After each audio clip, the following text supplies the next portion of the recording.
Hello YouTubers, my name is X Factor, and this is some fresh off the presses Battlefield 4 3.0 footage. That's right, the spring patch hit, and man has Battlefield 4 had a massive overhaul. For one thing, you're going to see some tracer rounds. Based on the class of weapon, they may be smaller, they may be bigger. The other thing is there's been a massive balance patch and damage model change. Every weapon in Battlefield 4 has been touched.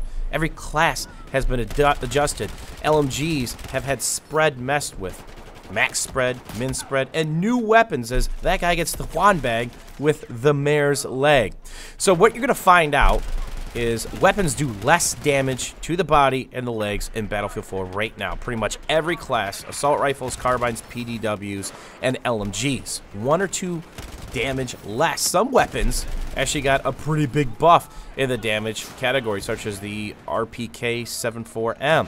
That's now a big bullet caliber and does more damage. So guns you're used to doing 24 or so damage are now doing 21 or 22 point blank, and they've adjusted all the damage fall off. So be very careful about how you handle your favorite gun. It may be drastically different. Now, to compensate for that, DICE has done a skill-based change. They've lowered the body damage, but increased the headshot multiplier. Headshots really matter. 2.13 on assault rifles, carbines, PDWs, and LMGs. So what does that mean? You still get the 2-tap dirt nap in the head point blank. But remember, I keep alluding to those damage fall-off rates. They've drastically changed. DICE has done a thing where they've recategorized all the classes of weapons. PDWs no longer have very quick damage drop-off. They've actually stretched that out quite a bit, so no longer are you shooting frozen peas with your PDW at 10 to 25 meters. They actually do quite a bit of damage. I played with the UMP-45. Actually had a blast with it at medium and longer range at Siege of Shanghai.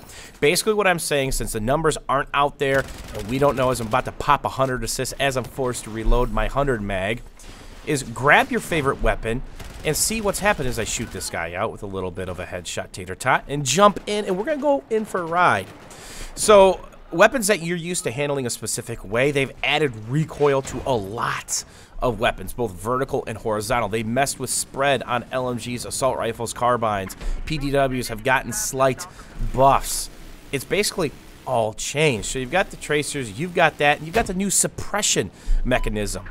Up close and personal, when you're talking these high damage values, it will take a ton of bullets to suppress somebody if it's an assault rifle, carbine, or PDW. Obviously, LMGs have more of a suppressive value per bullet. But the whole point of this is the medium ranges, suppression will be easier to place on somebody. Less bullets, but we're still talking quite a few bullets. Only once did I feel that I was fully suppressed, and I was at a long lane trying to play peekaboo with 3 or 4 different guys. So rounds were constantly coming at me, and that's a nice little row of snipers there on that scaffolding. So at the longest ranges, LMGs take very few bullets to suppress somebody, to get that random optic sway kicking. Then, of course, they degrade faster as well. It falls off faster. It takes more to keep it on. So no longer getting shot at by 2 or 3 bullets and being suppressed for 7 or 8 seconds. Gone are those days.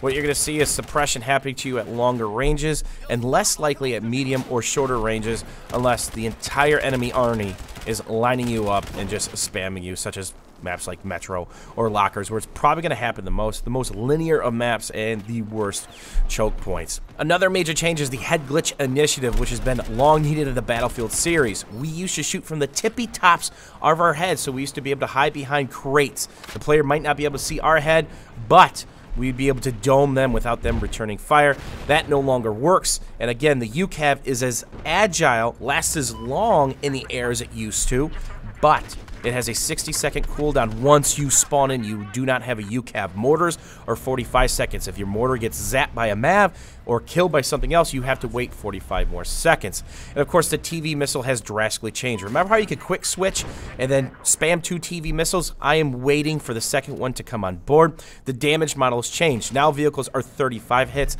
Attack helicopters, little birds, or scouts are 92, putting them into a fiery state.